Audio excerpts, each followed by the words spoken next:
Antarctica's ice sheet melting is critical to the fate of coastal cities. Ice sheets are crumbling faster than we thought. Great Barrier Reef headed for massive death.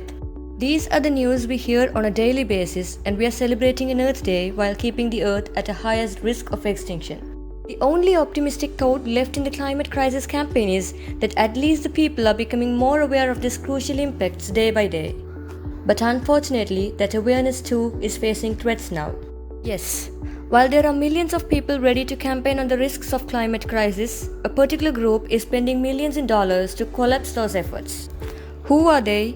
Why they are doing this, and what's their intention? Let's see. Hello and welcome to CEO Science in a Wrap, and I'm Sai Saran.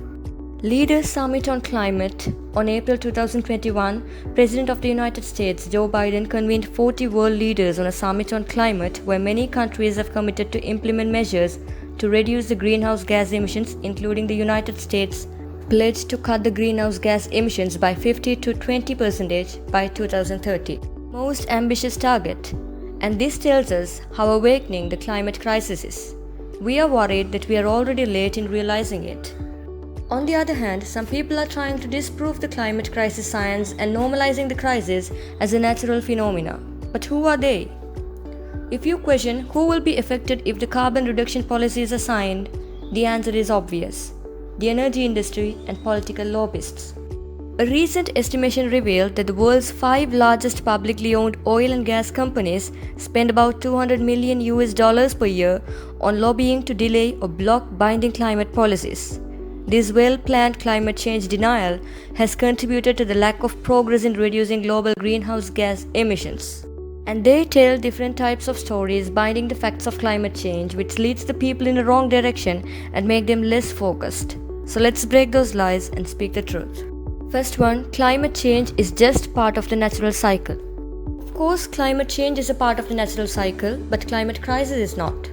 The climate of the earth has always changed. But recent studies have proven that the climate changes within the last 150 years, that is, after the Industrial Revolution, is exceptional and far from being natural. This argument is usually combined with the story that the Earth's climate is just recovering from the cooler temperatures of the Little Ice Age, which is the period between 1300 to 1850 AD, and that temperatures today are really the same as the medieval warm period, which is 900 to 1300 AD. But the truth to be noted is that both the Little Ice Age and the medieval warming period were not global but regional changes. Those were the climate affecting Northwest Europe, Eastern America, Greenland, and Iceland. But during the last 150 years, 98% of the Earth's surface has warmed, and it's definitely not normal. Their second lie: changes are due to galactic cosmic rays and sunspots.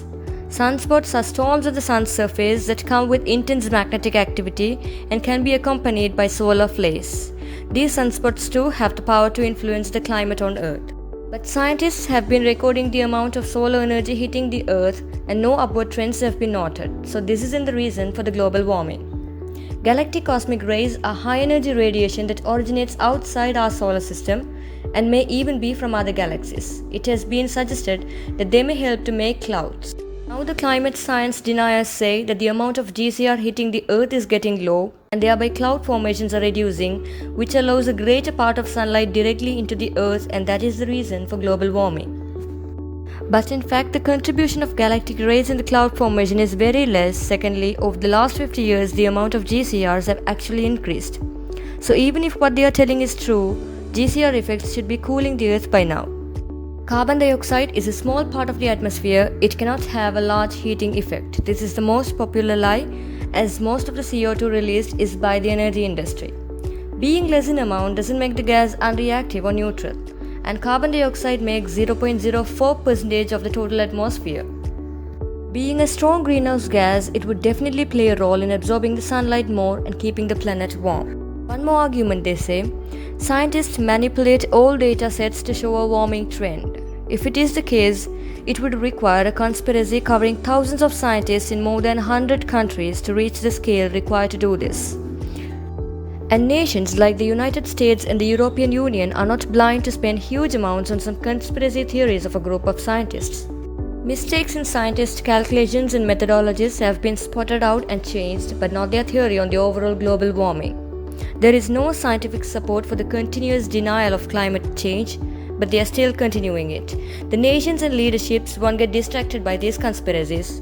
That's not enough. The world needs each and every single person's effort to stop the crisis. As extreme weather becomes more and more common, people are realizing it. They are seeing and experiencing it. So if you hear such false theories, don't let yourself believe them. Hope you like this video. Give us your feedbacks in the comments section. Please do subscribe our channel and keep the notification on. And stay tuned with us. Stay safe, stay happy, stay updated.